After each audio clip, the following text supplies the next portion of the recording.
Sa bayan ng Dagupan sa Pangasinan, mayroong nahuling isang malaking reticulated python. Marami ang nagtataka dahil sa pagka-misteryoso ng ahas na ito. Mabagal ang kilos ng sawa sa kanyang kulungan.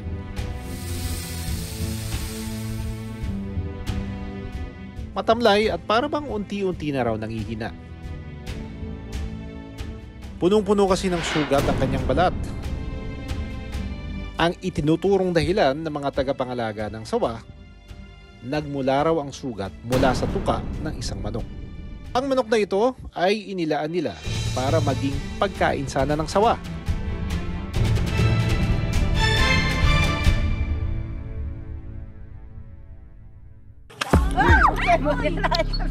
Di syempre, noong nakaraang taon, nang makita raw ni Mang Bong sa isang maisa ng isang grupo ng mga kalalakihan na may bitbit na sako. Papabilad ako ng mais sa Barangay Rabago. Yung mga tao ko doon, mga madaling araw, nakita nila na nasa kalsada. Kala nila kahoy na nakabalagbag sa gitna ng daan. Kita nila ahas. Tapos pinagtulungan na hinuli, nilagay sa sako. Tapos tinawag sa akin. Kaya yun, pinuntan ko. Kinuha ko na lang. Inuwi ko sa bahay.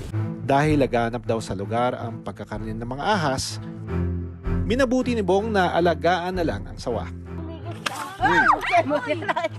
Tinawag ko na sa bayan para makuha na. Pero ginawang ko muna siya ng kulungan para mas safe. Agresibo pa raw noon ang ahas. Sa mahigit 3 buwan na kasama ng sawa ang manok ay hindi niya ito kinain. Binisita ko ang sawa na nasa pangangalaga ng Sentro Dagupan. Meron daw kay ahas dito. Yes, sir.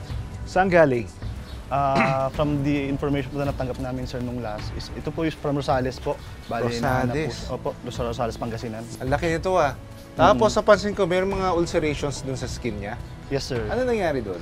Bale, sir, naglagay kami, sir, ng food niya po, which is yung chicken po. Maliit pa po siya nung time na yun. Nung lumaki na po yung chicken, parang tinutuka na po niya yung kasi hindi po siya kinakain. Hindi to gawa ng chicken. Kumbaga, ano to parang nakaskas. So upon close inspection, hindi basag yung niya, yung mouth niya. Usually kasi yan, nag-attempt din ba siya tumuklaw doon sa cage? Hindi po, Hindi sir. naman. Nung nilipatin po na. Gumagalaw-galaw pa. Opo. This snake is experiencing a lot of stress, no? Kaya hindi siya kumakain. Normally, when we transfer them to a different environment, parang tao, they experience stress, no? They manifest it in so many things.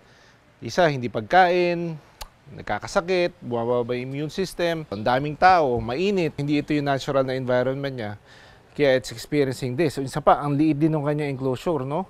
Hindi rin siya makakain. Lalabas natin siya, I need help. Kasi gusto natin siyang sukatin, timbangin, makita natin, ma-examine, ano? Aba, ayaw na nga talaga, oh.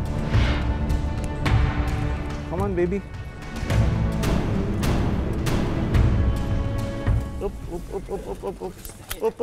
Nawala. Okay. Medyo mahina nga siya, no? Talagang may lakas pa. May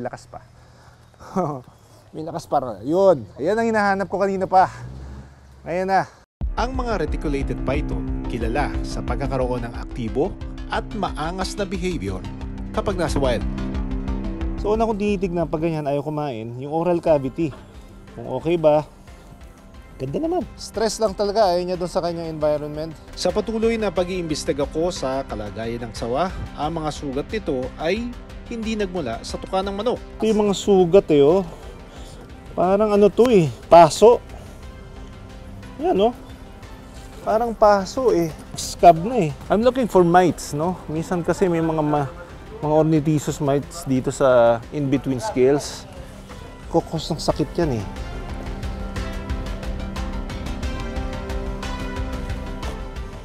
Wala naman ako nakikita. Wala, no? Opo, wala po. Wala rin siyang ibang sugat. Okay to. 11, 12. Dagdag ka ng mga 12 na po, 12.4 12 feet and 4 inches. Dahil sa maayos na kondisyon ng sawang ito, maaari itong ibalik sa wild.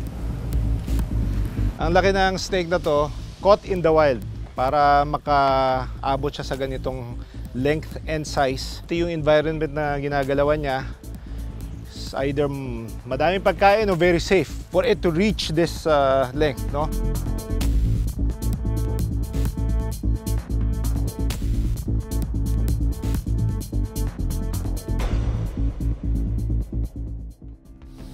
Ayon sa local government unit ng Barangay Rosales sa Dagupan, nabalitaan daw nila ang kalakaran ng pagbebenta ng mga ahas sa lugar. Hindi naman lang po sa saway, kundi minsan may mga nanguhuli po ng cobra na siyang ginagawang hanap buhay po nila. Nahuli po nila ito and then binebenta po sa merkado, lalong-lalo na po sa mga mahilig din pong kumain sa mga ganitong klase po ng hayop. Wala po kaming datos sa mga pagkakataong ito kasi po madalang din lang po kasing nire-report ito sa aming mga ahensya.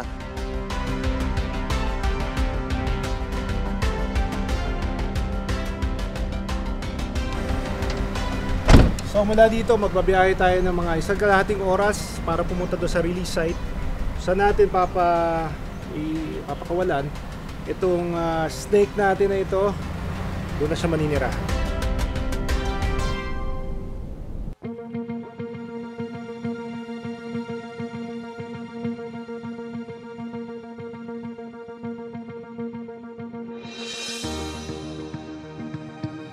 Kwento ng staff ng Sentro Dagupan na si Philip, ngayong taon ay sunod-sunod raw ang pag-surrender ng mga ahas sa kanilang opisina.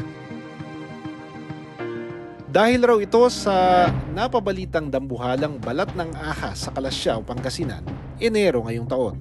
Ayon sa kwento ni Pablo Paraino, ang residente na nakapulot ng balat ng ahas, natagpuan raw niya ang dambuhalang balat na ito sa bukid na kanyang pinagtatrabahuhan. Ang mga ahas ay poikilothermic o tinatawag na cold-blooded na mga hayop. Ibig sabihin, hindi kaya ng katawan nila na mag-regulate ng kanilang sariling temperatura. Kaya mas madalas silang lumabas sa kanilang mga lungga kapag tag-init. Nung nakita ko yun, medyo may basa pang kunti, kinuha ko tapos binilad ko sa araw na 1 oras siguro yun. Tapos kung binilad, nilagay ko sa plastic. Nung matagal-tagal, magdadalawang linggo na, hindi ko matiis. Kinintok yan sa daanan. Sabi nila, dali mo dito, sabi nila. Kaya nadala ko yun. Yan lang umpisa. Marami lang pumunta dito agad na nagtitingin-tingin. Dahil sa nakitang dambuhalang balat, umani ito ng takot sa mga residente ng Kalasyaw. Nag-conduct kami ng snake awareness. May mga research speaker kami na expert sa mga ahas para karagdagang kaalaman sa kanila kung paano ang gagawin kung sila ay naka-encounter ng isang ahas at kung sakali man kung paunang lunas o paunang gagawin kung sila ay natuklaw ng isang ahas. Sa tumitinding init ng panahon, ang mga hayop ay may kanya-kanyang paraan para mag-survive. Gaya ng mga ahas sa Pangasinan na nagsisilabasan sa kanilang mga tirahan.